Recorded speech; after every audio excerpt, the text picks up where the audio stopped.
स्थल भंगा चंचल सागर विंध्य हिमालय नीला यमुना गंगा तेरे नित्य गुण गाए तुझसे जीवन पाए सब तन पाए आशा सूरज बन कर जग पर चमके भारत नाम सुभागा जय हो जय हो जय हो जय जय जय जय हो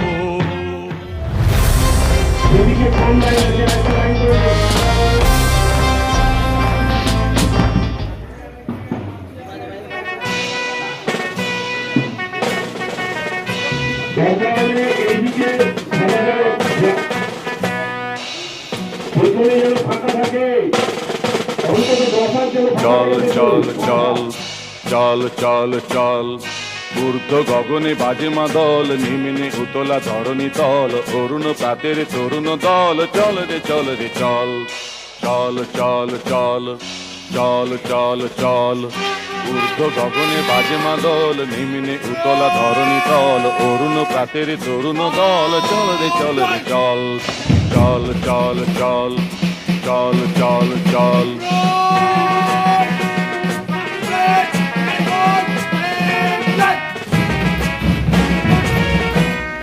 তুষার দুয়ারে হানি আঘাত আমরা আনিব রাঙা প্রভাত আমরা টুটাবো তিমির রাত বাধার বিন্ধ্যাচল তুষার দুয়ারে হানি আঘাত আমরা আনিব রাঙা প্রভাত আমরা টুটাবো তিমির রাত বাধার বিন্ধ্যাচল নবনবীনের গাহিয়া গান সজীব করিব মহাশ্মশান আমরা জানিব নতুন প্রাণ মাহুতি নবীন বল চল রে নৌজওয়ান শোন রে পাতিয়া কান চল রে নৌজওয়ান শোন রে পাতিয়া কান মৃত্যু তরুণ দুয়ারে দুয়ারে জীবনের আহ্বান ভাঙ রে ভাঙ আগল চল রে চল রে চল ভাঙ রে ভাঙ আগল চল রে চল রে চল চল চল চল চল চল চল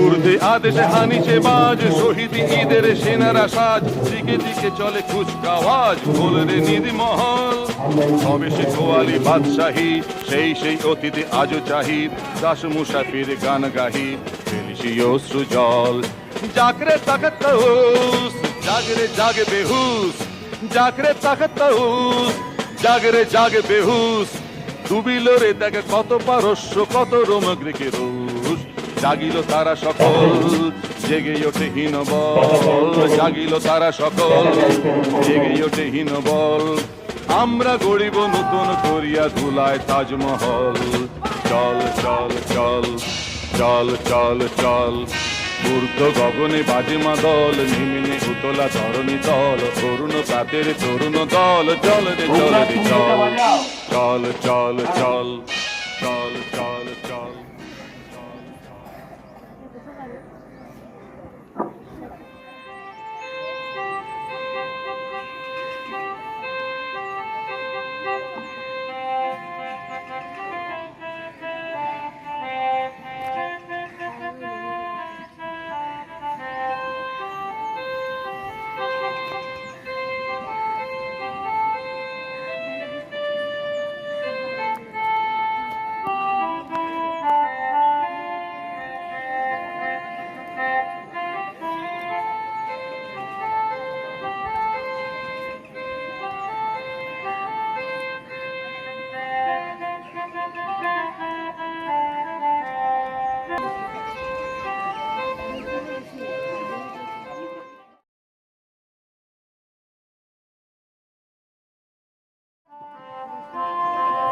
বন্দে মাতরম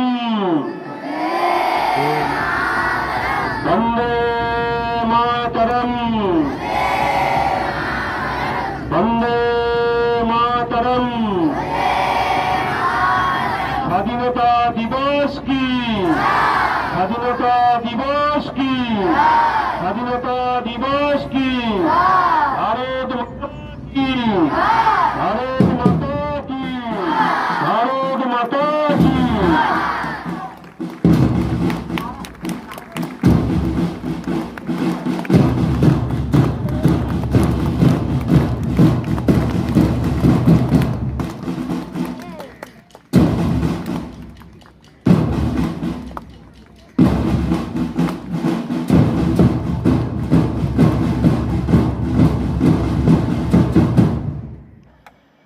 চরম উদ্দেশ্য জাতির সর্বাঙ্গীন কল্যাণ ও উন্নতি সাধন করা, সমস্ত বন্ধন হতে জাতিকে চিরকালের জন্য মুক্ত করা। এই সর্বাঙ্গীন উন্নতি আনতে হলে সর্বাগ্রে পরাধীনতার শৃঙ্খল মোচন করতে হবে। রাষ্ট্রীয় বন্ধন হতে জাতিকে প্রথমে মুক্ত করলে আমরা সামাজিক ও অর্থনৈতিক বন্ধন হতে তাকে মুক্ত করতে পারব। স্বাধীনতা একটা অপূর্ণ সত্য। এই স্বাধীনতা চাই জাতি এবং ব্যক্তি উভয়ের অখণ্ড জীবনের জন্য। জাতি ও ব্যক্তিকে সমস্ত বন্ধন হতে মুক্ত করলে আমরা আদর্শ জাতি ও আদর্শ মানুষ সৃষ্টি করতে পারব। বন্ধুগণ, শৃঙ্খলা বা ডিসিপ্লিন না শিখলে আমরা কোনোদিন মানুষ হব না। বাঙালি জাতিকে শৃঙ্খলা বা ডিসিপ্লিন শেখানো সহজ নয়, কিন্তু এই দুরূহ ব্রত আমাদের উদযাপন করতেই হবে। বাঙালি জাতিকে সংঘবদ্ধ ও নিয়মানুবর্তী করে তুলতেই হবে। আজ ভারতবাসীকে কথা বলার প্রয়োজন নেই যে আমরা স্বাধীনতার পথে অনেক দূর অগ্রসর হলেও এখনো গোলামীর শৃঙ্খল চূর্ণ করতে পারিনি। কিন্তু আর আমরা বেশি দিন পরাধীন থাকব না। বহুদিন পরে আবার জাতির হৃদয়ে জাগরণ এসেছে। এ জাতি পরাধীনতার বন্ধনকে আর স্বীকার করে নিতে প্রস্তুত নয়। তার সারা প্রাণ বিদ্রোহী হয়ে উঠেছে। এই নবজাগ্রত শক্তি সুসংগত করে আমাদের বিজয় যাত্রার পথে পরিচালিত করতে হবে। তা করলে আমাদের জয়লাভ অবশ্যম্ভাবী। পূর্ণ স্বরাজ পেতে এখনো বিলম্ব আছে এবং তা অর্জন করতে হলে পুনরায় সংগ্রামের জন্য, সত্যাগ্রহ আন্দোলনের জন্য প্রস্তুত হতে হবে। 1930 অথবা 1932-এ যে আন্দোলন আপনারা দেখেছিলেন তার অপেক্ষা বৃহত্তর আন্দোলন আসছে। ওই আসন্ন আন্দোলনের পূর্বাভাস আমরা চারিদিকে দেখতে পাচ্ছি। এই বৃহত্তর আন্দোলনের প্রয়োজন হবে বৃহত্তর ত্যাগ এবং অধিকতর লাঞ্ছনা ও নির্যাতন ভোগ। বন্ধুগণ, আমাদের আরোগ্য সাধনাকে জয়যুক্ত করতে হবে। আসুন আর সময় ক্ষেপ না করে আমরা কর্মসমুদ্রে ঝাঁপিয়ে পড়ি এবং নিশীথের বিষম দুর্যোগে বার্তা বিক্ষুব্ধ পারিধি আমরা পাড়ি দিই। স্বাধীনতার পথ কোনোদিন সুখের পথ নয়। স্বাধীনতার পথ চিরকালই দুর্গম, বন্ধু, কণ্ঠকাস্তীর্ণ পথ। এই পথে স্বাধীনতাকামী নরনারী সর্বযুগে সর্বদেশে মুক্তির ইতিহাস রচনা করে গেছেন। তাদের পদাঙ্ক অনুসরণ করে আমরাও স্বাধীন ভারতের নূতন ইতিহাস রচনা করব। আমাদের সেবা, আমাদের নিষ্ঠা, আমাদের আত্মত্যাগ, আমাদের লাঞ্ছনা ও নির্যাতন ভোগ, এর ফলে দীন দরিদ্রা শৃঙ্খলিতা ভারতমাতা আবার রাজরাজেশ্বরী হবেন। স্বাধীন ভারত আবার ধনধান্যে পরিপূর্ণ হবে, জ্ঞান বিজ্ঞানে যশস্বী হবে। আমাদের সাধনা সার্থক ও সাফল্যমণ্ডিত হবে। আমাদের জীবন ধন্য হবে।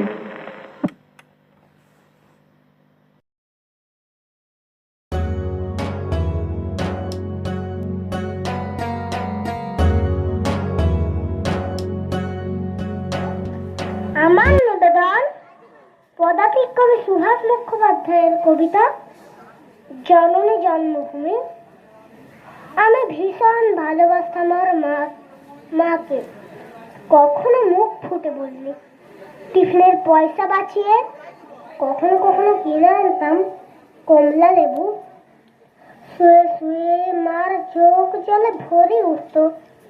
আমার ভালোবাসার কথা মাকে কখনোই আমি মুখ ফুটে বলতে পারিনি। হে দেশ, সে আমার জননী, কেমন করে তোমাকে আমি বলি? যে মাটিতে ভর দিয়ে আমি উঠে দাঁড়িয়েছি, আমার দু হাতে 10 আঙ্গুলে তার স্মৃতি। আমি যা কিছু স্পর্শ করি সেখানে হে জননী তুমি। আমার হৃদয় বিনা তোমারই হাতে বাজে। হে জননী, আমরা ভয় পাইনি। যারা তোমার মাটিতে নিষ্ঠুর থাবা বাড়িয়েছে, আমরা তাদের ঘর ধরে সীমান্ত পার করে দেব। আমরা জীবনকে নিজের মত করে সাজাচ্ছিলাম, আমরা সাজাতে থাকবো। হে জননী, আমরা ভয় পাইনি। যজ্ঞে বিঘ্ন ঘটেছে বলে আমরা বিরক্ত। মুখ বন্ধ করে অক্লান্ত হাতে হে জননী আমরা ভালোবাসার কথা বলি যাব। একটি আবৃত্তি আমরা শুনলাম শ্রীমান আদর্শ ঘোষের কাছ থেকে। এখন আরেকটি আবৃত্তি পতাকার 5 রং শ্রীমান কৃষাণ দে, প্রথম শ্রেণী কৃষাণ দে।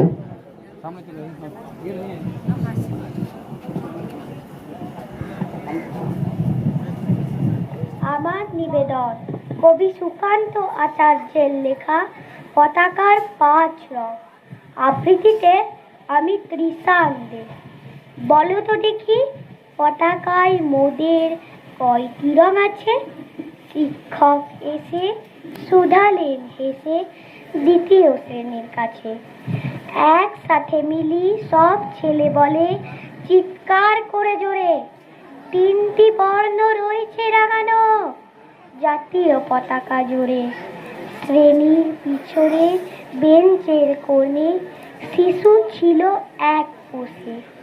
পতাকার মাঝে 5 রং আছে, বলল সে মৃদু ভাষে। কথাটা শুনে বাকি শিশুগণে হেসে খায় লুটোপুটি। শিক্ষক রেগে বলেন হেকে, বোঝাও কি করে 5টি?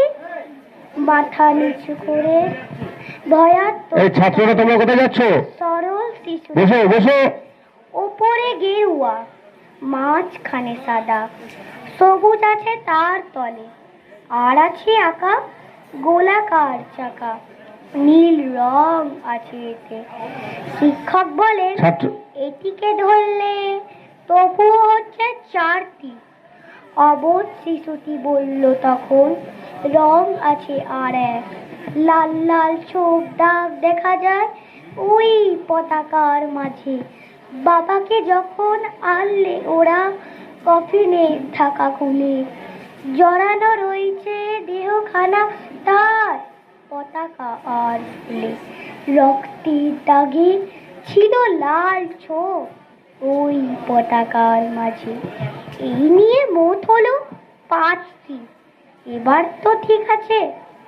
সরল শিশুটি জবাব খানি কাঁপিয়ে দিল বুক, অশ্রু এলো নয়ন ভরে, শুকনো হলো মুখ। আজও যারা দেশের জন্য করছে বলিদান, স্বাধীনতার শহীদ সম তাদের অমর প্রাণ। হয়েছি স্বাধীন, পেরিয়ে গেছে 70টি বছর, দেশ বাঁচাতে যাচ্ছে যে প্রাণ, রাখছি কি তার খবর? ধন্যবাদ। স্বাধীনতা দিলাম তোকে, খুশি থাকিস সর্বক্ষণ। ভাবিস যদি বন্দী হবি, ফিরবি আবার পিঞ্জরে, খোলার আগে পিঞ্জর মর, কাটবো শিকল খন্ড। বদ্ধ জীবন কেমনে সইবে খোলা আকাশ ঘুরে এসে, মন পাখি তুই ফিরিস না রে, থাক না বন্ধু ভালোবেসে। মন পাখি তুই আজকে স্বাধীন, উঠতে পারিস আকাশে, নেই কোনো তোর ডানায় বাঁধন, ম্যান না ডানা বাঁধাছে। যেদিক পারিস উড়িয়ে বেড়াস, সময় হলে ফিরিস মান। সুখের জীবন নেড়ে বেঁচে হোস না আবার পরাধীন, খোলা মেলা ঘুরে বেড়া, থাক না তোকে সারাদিন। ধন্যবাদ। বিদ্যালয়ের মাঠ প্রাঙ্গণে মঞ্চে উপবিষ্ট মহারাজবৃন্দদের আমার আন্তরিক শ্রদ্ধা এবং প্রণতি, এবং মঞ্চে উপবিষ্ট শিক্ষকের আমার আন্তরিক শ্রদ্ধা ও নমস্কার। এছাড়াও সমস্ত শিক্ষকদের এবং ছাত্রদের এবং শিক্ষাকর্মীদের আমার আন্তরিক শুভেচ্ছা ও শ্রদ্ধা। দেখুন, এই স্বাধীনতার ইতিহাস সম্পর্কে আমরা সকলেই কম বেশি জানি। আমরা পাঠ্যপুস্তকে পড়ি বা আমাদের জ্ঞানের সমৃদ্ধির জন্য অন্যান্য বই থেকে সেই বিষয় বা তথ্য আমরা জানতে পারি।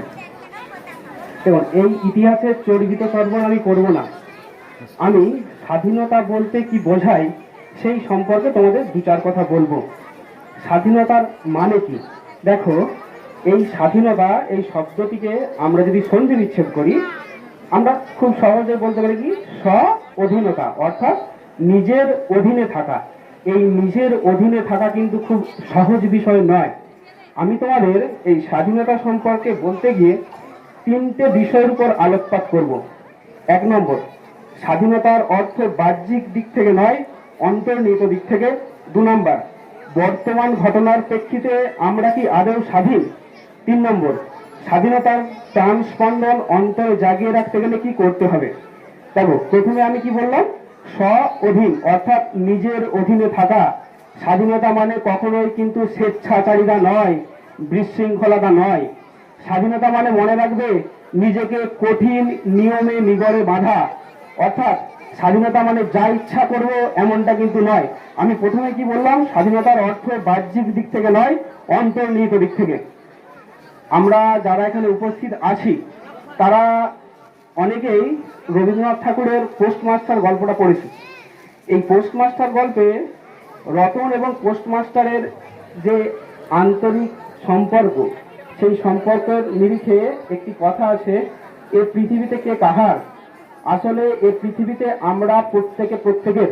দেখো, এইখানে এই অর্থটি কিন্তু সরাসরি অর্থে প্রযুক্ত হচ্ছে না। কখনো হ্যাঁকে না হিসাবে ধরতে হয়, কখনো নাকে আবার হ্যাঁ হিসাবে ধরতে হয়। এইটা হচ্ছে সাহিত্যের ছাত্র যারা বা সাহিত্য যারা পড়াশোনা করে তারাই এই বিষয়টা সব থেকে ভালো উপলব্ধি করতে পারবে। অর্থাৎ আমি কি বললাম, হ্যাঁকে না হিসাবে এবং নাকে হ্যাঁ হিসাবে ধরা। মূলত রবীন্দ্রনাথের তো আছেই, এছাড়াও মানিক বন্দ্যোপাধ্যায়ের বিভিন্ন গল্প বা উপন্যাসে এই ধরনের ইঙ্গিত আমরা পেয়ে থাকি। অর্থাৎ এই স্বাধীনতা মানে বলতে চাইছে কিন্তু উচ্ছৃঙ্খলতা নয়, নিজেকে কঠিন নিয়মে নিগড়ে বাঁধা। অর্থাৎ প্রতি পরতে যদি নিয়মের কোনো শৃঙ্খল না থাকে তাহলে স্বাধীনতার কোনো মানে নেই। এই যে তোমরা বিদ্যালয়ে পড়ো, বিদ্যালয়ে নির্দিষ্ট টাইমে আসতে হয়, তার মানে বিদ্যালয় তো কারাগার বা জেলখানা নয়। বিদ্যালয় হচ্ছে তোমাদেরকে জীবনের আরো উন্নত করার একটি সোপান মাত্র।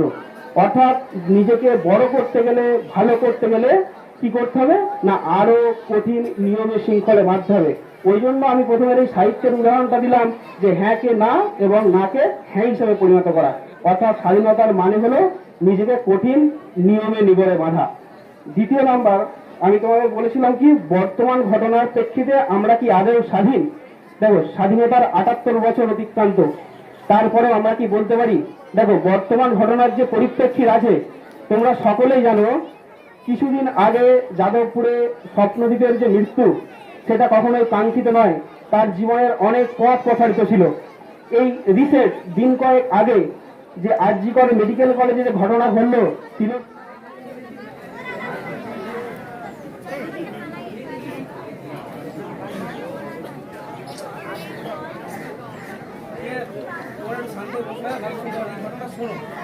আমি বলতে চাইছি কি আধুনিক ঘটনার প্রেক্ষিতে আমরা কি আদৌ স্বাধীন।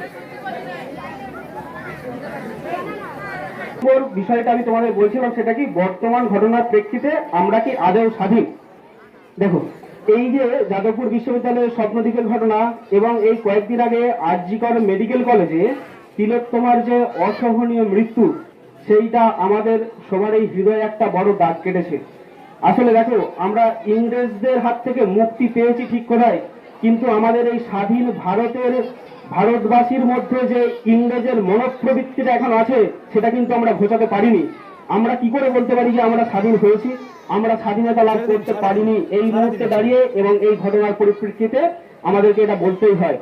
দেখো, আমাদের সাহিত্যের পাতায় পড়তে পেয়েছি সেই ছবি দীনবন্ধু মিত্রের নীল দর্পণ নাটক। নিশ্চয়ই ক্লাস 10-এর ছেলেরা এই নাটকের নামটি শুনেছ। সেখানে ইংরেজদের যে অত্যাচার, তাতে সমস্ত ভারত মায়ের সন্তান সন্ততি সকলেই কিন্তু নির্যাতিত এবং নিপীড়িত হচ্ছে। সৈরিন্দ্রি চরিত্রকে অপদস্থ করছে সেই ইংরেজরা। তাহলে দেখো, এই স্বাধীনতার এত বছর পেরিয়ে এসেও এই তিলোত্তমাকে সেই সৈরিন্দ্রি হতে হয়েছে। সেই তিলোত্তমাকে একজন স্বাধীন ভারত নাগরিকের কাছে ধর্ষিতা হতে হয়েছে। অতএব আমরা আমাদের মনোপ্রবৃত্তিকে কিন্তু পাল্টাতে পারিনি। আমাদের এই মনোপ্রবৃত্তিকে পাল্টানো একান্তই জরুরি। শুধুমাত্র ইংরেজদের বিতাড়িত করে দেশ থেকে তাড়িয়ে দিয়ে আমরা যে স্বাধীন হয়েছি এমনটা কিন্তু নয়। আমরা আমাদের হৃদয়টাকে পরিবর্তন করতে পারিনি। এই ঘটনাগুলো কিন্তু খেয়াল রাখবে। আমরা আদৌ স্বাধীনতা লাভ করেছি বলে এই মুহূর্তে দাঁড়িয়ে আমরা মনে করতে পারছি না। আরেকটা বিষয় বলি, স্বাধীনতার প্রাণ স্পন্দন অন্তরে জাগিয়ে রাখতে গেলে আমাদের কি করতে হবে। ছাত্রদের বলছি এই বিষয়টা একটু মন দিয়ে শোনো। দেখো, আমরা আমাদের সার্টিফিকেটের ফাইলবন্দি শিক্ষাকে গ্রহণ করি। আমরা কখনোই হৃদয় দিয়ে, আমরা কখনোই অনুভূতি দিয়ে, আমরা কখনোই মস্তক দিয়ে কোনোদিন শিক্ষাকে গ্রহণ করিনি। আসলে আমাদের এই যে অহংকার, আমাদের এই যে দম্ভ, এইগুলোকে আমরা কখনোই দূরে ফেলে রাখতে পারিনি। আমার আমিত্বকে বড় করার জন্যই আমরা যেন সদা সর্বদা সচেষ্ট হয়। আমি সেরা, আমি শ্রেষ্ঠ, এইটাকে প্রতিপন্ন করার জন্যই আমরা যেন সদা সর্বদা সচেষ্ট হয়। কিন্তু না, হৃদয়টাকে একটু শিক্ষিত করো, এমন একটা হৃদয় তৈরি করো যেখানে সকলের ঠাঁই হয়। রবীন্দ্রনাথ ঠাকুর তো বলছেন, চারিদিকে দেখো চাই হৃদয় প্রসারী, অর্থাৎ হৃদয়ের প্রসারতা মানে হৃদয়ের আন্তরিক ভালোবাসা, হৃদয়ের অনুভূতি। অপরের সুখে দুঃখে নিজের একটু দুঃখ অনুভব করো, নাই বা পারলে সরাসরি গিয়ে সাহায্য করতে, তার জন্য ঘরের কোণে বসে দুফোঁটা চোখের জল তো ফেলতে পারো। এই হৃদয়টাকে তোমরা কিন্তু স্বাধীন করো, এই হৃদয়ের অনুভূতিটাকে তোমরা কিন্তু উজ্জীবিত করো। এই আমি বলছি। দেখো, আমরা এই স্বাধীনতা লাভ করেছি ঠিক কথায়, কিন্তু আমাদের জীবনের এই যে ঘটনা, এই ঘটনা কিন্তু আমাদের অন্তরের স্বাধীনতাকে কিন্তু সেইভাবে প্রতিপন্ন করতে পারছে না। দেখো, জীবনের এখনো অনেক পথ বাকি, অনেক অরণ্য মরুভূমি হতে হবে পার। ক্লান্তি মোর, সংশয় মোর, প্রতিজ্ঞা করেছি মানব না হার। অর্থাৎ আমাদের আজকের দিনে নতুন করে শপথ হোক, নতুন স্বাধীনতা, নতুন জীবন, নতুন প্রাণ আমরা এই ভারত ভূমির মাটিতে কামনা করব। ঠিক আছে? আরেকটি কথা বারবার বলছি, এই স্বাধীনতা মানে হচ্ছে কিন্তু নিজেকে কঠিন নিয়মে নিগড়ে আবদ্ধ করা। এই নিয়ম যেখানেই নেই সেখানে বিশৃঙ্খলা, সেখানে অরাজকতা, সেখানে স্বাধীনতার কোনো ঠাঁই নেই। এইটুকু বলেই আমি আমার বক্তব্য শেষ করছি। মানুষ মান্নাকে একটি সুন্দর বক্তব্য আমাদের সামনে তুলে ধরলেন। এখন আবৃত্তি ভারতবর্ষ আমার জন্মভূমি, শ্রীমান প্রীতম ঘোষ।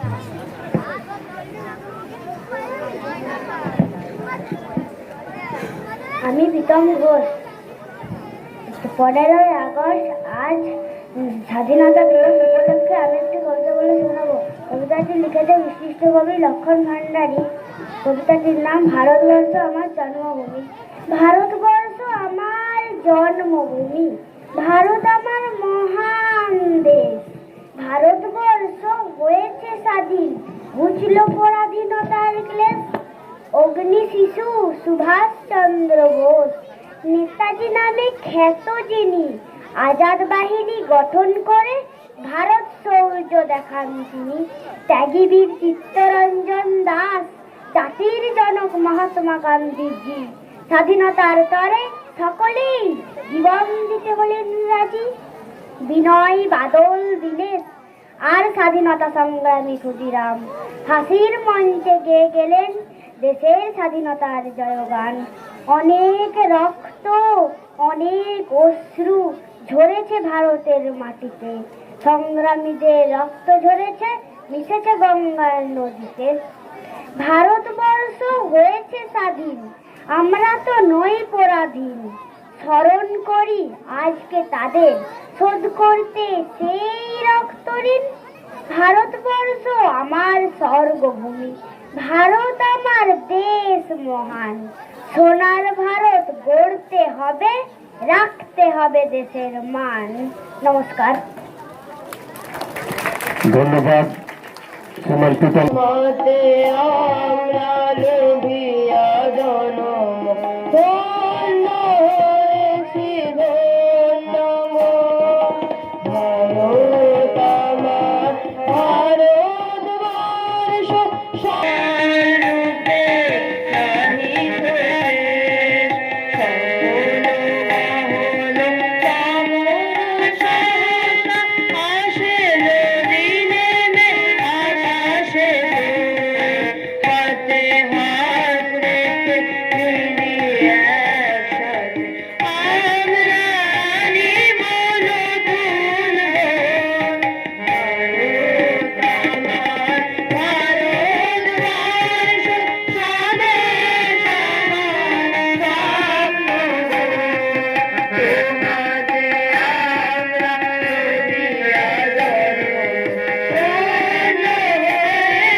বর্ষিত হোক সুন্দর একটি দেশাত্মবোধক গান আমরা শুনলাম।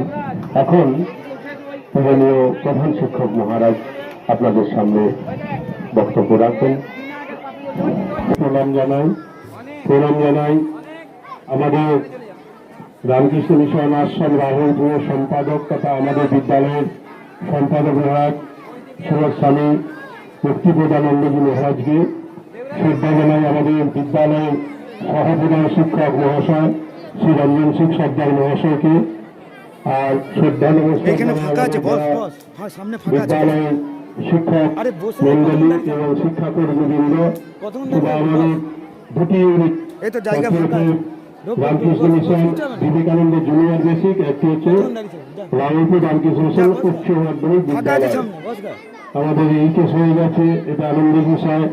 এবছর আমরা এইচএস হিসেবে আত্মপ্রকাশ করেছি এবং যে স্বাধীনতা দিবস ৭৮তম সেইটা উদযাপন করছি। খুবই কষ্ট হচ্ছে, অভিজ্ঞতা নেই, প্রথম বছর এটা হচ্ছে। আমাদের ওদিকে হতো, কিন্তু এখন যেহেতু একটা সুযোগ এসেছে, আগামী বছর আমরা অন্যভাবে চিন্তা ভাবনা করবো এইখানে কি করে আরো ভালো করে তোমাদের ব্যবস্থা করা যায়।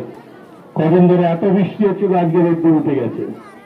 যেটা বলছিলেন মানুষবাবু যে আমরা স্বাধীন হয়েছি ঠিকই, স্বাধীনতার তাৎপর্য কথা বলতে গিয়ে বলছিল, দেখো আমাদের দেশ ২০০ বছর ইংরেজদের অধীনে ছিল, তারা আমাদের অবদমিত করে রেখেছিল। কিসের জন্য জানো? কিসের জন্য না, আমাদের মধ্যে কিছু বিশ্বাসঘাতক ছিল, তারা ইংরেজদের সহযোগিতা করেছিল। এবং যেটা বারবার ধরে বলছে যে আমরা স্বাধীন হয়ে গেছি, কিন্তু ব্রিটিশ বর্বরতার যে নিদর্শন, যে চিহ্ন, সেগুলো আমাদের মধ্যে রয়ে গেছে। এটা শুধু দেশের ক্ষেত্রে নয়, শুধু রাজ্যের ক্ষেত্রে নয়, প্রতিষ্ঠানের ক্ষেত্রে এই কথাগুলো সত্য। আমাদের মানসিকতার ভেতরে সেই ব্যাপারগুলো রয়ে যাচ্ছে, যার জন্য কি হচ্ছে, আমরা কোনো শুভ চিন্তা, শুভ কর্ম এবং শুভ ভাবনা ঠিকভাবে ফলপ্রসূ করতে পারছি না। সেই কথাটাই আমাদের মনে রাখতে হবে এবং সেইখান থেকে আমাদের বেরিয়ে আসতে হবে।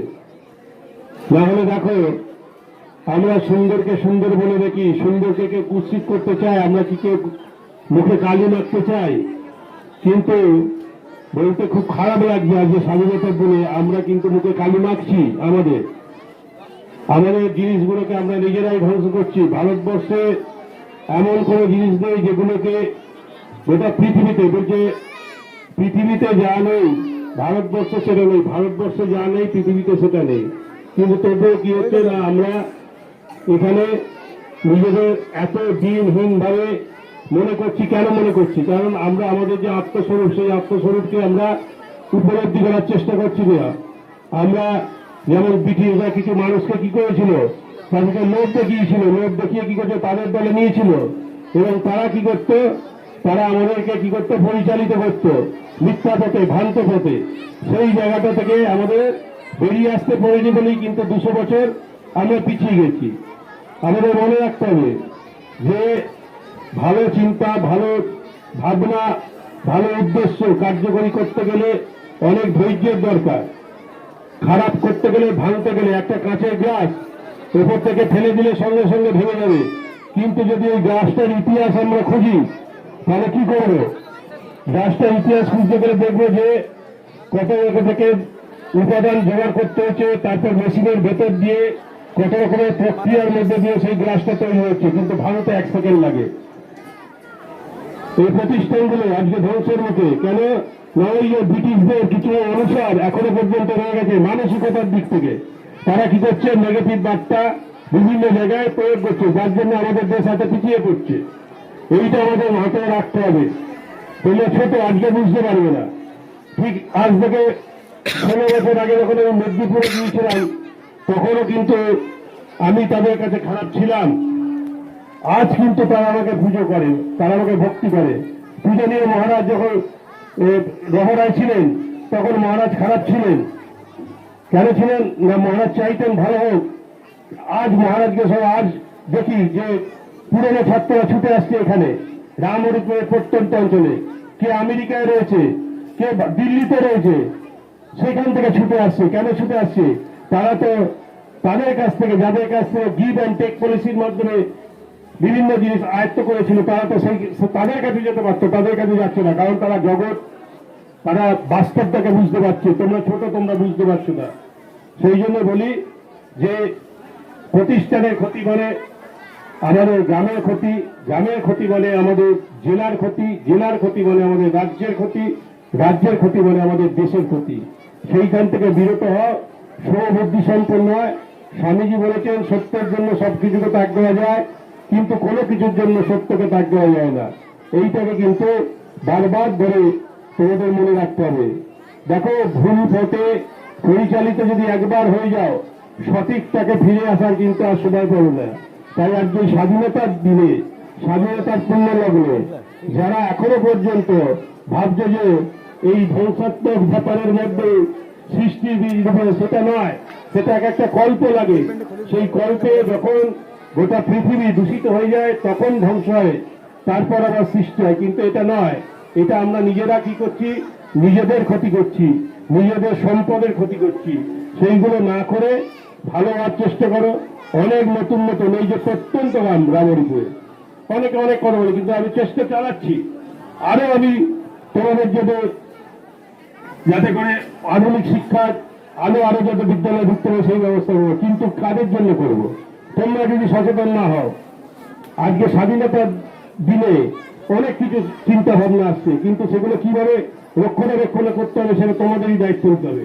কারণ যে জিনিসটা তৈরি হচ্ছে সেটা যদি তোমরা রক্ষণাবেক্ষণ করো না করো, তোমাদের ভাইদের কিন্তু সেটা আর পাবে না। সেই জন্য বলছি যে ভালো করে পড়াশোনা করো, আর ভালো পথে চলার চেষ্টা করো, সৎ বুদ্ধি গ্রহণ করো, তাহলেই দেখবে ভালো মানুষ হবে এবং দেশের উপকারে লাগবে। না হলে কিছুই হবে না। পলাশ ফুল গাছে দেখতেই সুন্দর লাগে, কোনো পুজোতে লাগে না। তার জন্য কি হতে হবে? তার জন্য আমাদের কি করতে হবে? টগর ফুল হতে হবে। টগর ফুল দেখো, এই আমাদের আশ্রমের সামনে দেখো ফুটে রয়েছে, সবাই তাকিয়ে দেখছে, সবাই সেটাকে নিয়ে অঞ্জলি দিয়ে পুজো করছে। আজকে দেখো এখানে টগর ফুল দিয়ে পুজো হয়েছে। আর সেইটাই তোমাদের মনে রাখতে হবে, তোমাদের সেই জায়গায় নিজেকে প্রতিষ্ঠিত করতে হবে। আর এই মানসিকতা, নেতিবাচক চিন্তা ভাবনা ত্যাগ করতে হবে, ইতিবাচক চিন্তা ভাবনা আজকের দিনে গ্রহণ করতে হবে। এই কথা বলে সবাইকে আমার শ্রদ্ধা নমস্কার জানিয়ে আমার ছোট্ট বক্তব্য শেষ করলাম। স্বাধীনতার ৭৮ বছর মঞ্চে উপবিষ্ট পরম পূজ্যপাদ শ্রীমৎ স্বামী মুক্তিপ্রভানন্দজি মহারাজজি, প্রধান শিক্ষক শ্রীমৎ স্বামী দিব্যনিষ্ঠানন্দজি মহারাজের চরণে আমার শতকোটি প্রণাম। সম্মানীয় শিক্ষক মহাশয়বৃন্দকে আমার আন্তরিক ভালোবাসা জানাই এবং আমার প্রিয় ছাত্রবৃন্দকে আশীর্বাদ জানিয়ে আমি আমার বক্তব্য রাখছি। আজ 15ই আগস্ট 2024, যা আজ থেকে ৭৮ বছর আগে 1947 সালে সমগ্র ভারতবর্ষ তার কাঙ্ক্ষিত স্বাধীনতা পেয়েছিল। এটি একটি দীর্ঘ সংগ্রাম, যা শুরু হয়েছিল 1857 সালের সিপাহী বিদ্রোহের সময় থেকে। তারপর আস্তে আস্তে 1885 সালে ভারতীয় জাতীয় কংগ্রেস গঠন, 1920 সালে মহাত্মা গান্ধী আর অসহযোগ আন্দোলনের নেতৃত্ব, 1930 সালে আইন অমান্য আন্দোলনের মাধ্যমে একে একে সর্বতভাবে 1947 সালে আমাদের স্বাধীনতা লাভ করে। এই বছরের বিষয় হল বিকশিত ভারত, অর্থাৎ উন্নত ভারত, যা এই বিষয়টি আমাদের 2047 সালের মধ্যে একটি সম্পূর্ণ উন্নত জাতিতে পরিণত করার প্রতিনিধিত্ব করতে হবে। আজ এই ৭৭তম বর্ষে এসে দাঁড়িয়ে আমাদের ভারত দ্রুত বর্ধনশীল অর্থনৈতিক বৃদ্ধি, চন্দ্র ও মঙ্গল মিশনের সাফল্য, ডিজিটালাইজেশন, সবুযুদ্ধ, কার্বন নিঃসরণ কমানোর ব্যবস্থা, প্যারিস অলিম্পিক্সে ক্রীড়াবিদদের সাফল্যের মাধ্যমে অগ্রগতি হয়েছে। আজ না বললেই নয়, কবি সুকান্ত ভট্টাচার্য এবং ঋষি অরবিন্দেরও জন্মদিবস, যাদের মতাদর্শ আমাদের সারা জীবন এমনকি ভবিষ্যতেও প্রেরণা দেবে। আসুন আজ থেকে আমরা প্রতিজ্ঞা করি সেই সমস্ত মুক্তিযোদ্ধাদের প্রতি যারা এই দিনটিকে আমাদের কাছে পৌঁছে দিতে পেরেছেন ও আমাদের বৈচিত্র্যময় জাতির সমৃদ্ধি ও ঐক্যের জন্য নিজেদেরকে অঙ্গীকারবদ্ধ করি। ধন্যবাদ। জয় হিন্দ।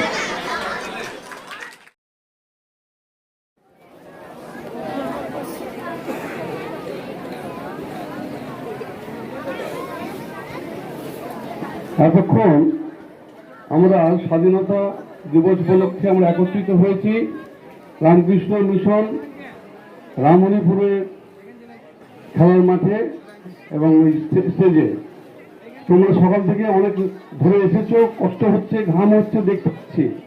সেই জন্য 2-1 মিনিট তোমরা শান্ত হয়ে বসো, সময় চেয়ে নিচ্ছি। একটা মর্যাদা রাখো। আজকে বিশেষ দিনে আমাদের ভাতৃপ্রতিম দিব্যনিষ্ঠানন্দজি মহারাজ, সহকর্মী, সমস্ত শিক্ষক মন্ডলী, ছাত্র ভাইরা, জোরসে বলুন দেখি এবার বন্দে মাতরম। জোরসে, আরো জোরে বন্দে মাতরম, বন্দে মাতরম। ভারত মাতা কি, ভারত মাতা কি, ভারত মাতা কি। আমাদের যখন ভূমিষ্ঠ হই তখন কাকে দেখি আমরা? কাকে চিনতে পারি? মাকে। মাকে ভুলতে পারি আমরা? তোমরা বলো, ভুলতে পারি না? তাহলে স্বাধীন দেশে বাস করি যখন, ওই ভারত মাতার পতাকাকে দেখলেই সেই বলতে আমি এই ভূমিষ্ঠ হয়েছি ওই মাটিতে, এই পবিত্র মাটিতে। আমার দেহটা এখানে খায়, পরে আমার সব কিছু আমরা পাই। অতএব মাকে যেমন শ্রদ্ধা ভক্তি করি, সেই রকম সারা দেশের মানুষকে, সমস্ত মানুষকে ভালোবাসতে গেলে, সেবা করতে গেলে ওই জাতীয় পতাকাকে রোজ নমস্কার করবে, প্রণাম করবে। তাহলেই দেখবে তোমার দেশের দেশবোধ জাগিয়ে যাবে, জাতীয়তা বোধ জাগিয়ে যাবে। ভারতবর্ষকে ভালোবাসতে ইচ্ছা করবে, ভারতবর্ষের মানুষের জন্য কাজ করতে ইচ্ছা করবে। সেই জন্য আজকে বক্তৃতা নয়, অঙ্গীকারের দিন, শপথ নেওয়ার দিন। আজকে 78 বছর পেরিয়ে যাচ্ছে, আর আমাদের সময় নেই। ভালো হওয়া, মানুষ হওয়া যে সংকল্প নিয়েছিলেন স্বামী বিবেকানন্দ, সেইটা করতে হবে। আর কোনো পদ নেই, ভালো মানুষের অভাব। আর মাস্টার যেটা বললেন, আমাদের ভারতবর্ষের সংস্কৃতি হচ্ছে দুটো আমাদের আছে, ভালো মানুষ, খারাপ মানুষ, অসুর মানুষ, দেবতা মানুষ। আমরা অসুর ভাবটাকে কি করে কমাতে পারি সেইটা সচেষ্ট হতে হবে, আর কোনো পদ নেই। সেই জন্য স্বামীজি যে শপথ করে বলেছিলেন, মানুষ, দেশকে ভালোবাসো, দেশের মানুষকে ভালোবাসো। এই দুটো, প্রেম ভালোবাসা, অনেক বড় বড় কথা, অনেক আবৃত্তি বক্তৃতা হবে। শুধু নিজেকে ভালোবাসো, নিজের মাকে ভালোবাসো, বাবাকে ভালোবাসো, নিজের দেশকে ভালোবাসো, নিজের দেশের মানুষকে ভালোবাসো। তাহলেই তোমাদের এই সংকল্প সার্থক হবে। আজকে এই শুভ দিনে সবাইকে এই মানবিক বিকাশ, পশুভাবের যে নষ্ট হওয়ার সংকল্প, যে ত্যাগ করার সংকল্প, আমরা সেইটা নিয়ে আজকে 78তম বছরে আমাদের প্রতিজ্ঞা হয়ে আমরা যেন ভারত মায়ের সন্তান স্বাধীন পরিচয় দিতে পারি। আমরা যেন বিদেশে যেন মাথা নত করি না, আমাদের স্বামীজিকে যেমন সারা পৃথিবীকে সম্মান করে, আমাদের সেই রকম রামকৃষ্ণ মিশন থেকে তোমরা বেরোবে, তোমাদের যেন একটা আলাদা রূপ দেখতে পায় ভালো মাথা। আবার তোমাদের সবকে বলে ধন্যবাদ জানিয়ে সবাইকে তোমরা ভালো করে অনুষ্ঠান করেছো, মর্যাদার সঙ্গে করেছো, সবাইকে আমি তোমাদের ধন্যবাদ জানাই, ভালোবাসা জানাই। দিয়ে এবারে আরেকবার বলে শেষ করবি, ভারত মাতা কি, ভারত মাতা কি, ভারত মাতা কি। বন্দে মাতরম, বন্দে মাতরম, বন্দে মাতরম। বলে দেশ বলে উন্নত মানসী। মহারাজ যেন বললেন সেই প্রকৃত বুড়ো মানুষ হওয়ার জন্য। এখন আমরা অনুষ্ঠানের শেষ লগ্নে এসে পৌঁছেছি। মহারাজের চরণে বক্তব্য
মরণে নাকিতে সন্তানে মাতঙ্গি মেতেছে আজ সমর রঙ্গে। ভয় কি মরণে নাকিতে সন্তানে